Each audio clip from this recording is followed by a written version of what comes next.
माँ नर्मदा के किनारे की ऊर्जा विषय आसक्त मन को केंद्रित कर एकाग्र करती है।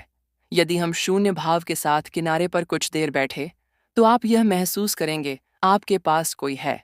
किसी सकारात्मक ऊर्जा का एहसास होगा, मन प्रफुल्लित होगा, ऐसा लगेगा कुछ देर और बैठे किनारे पर।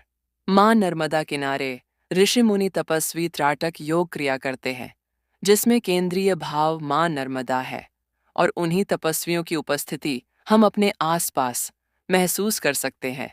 हे वैराग्य की देवी माँ नर्मदा, आपको बारंबार प्रणाम। नर्मदे हर।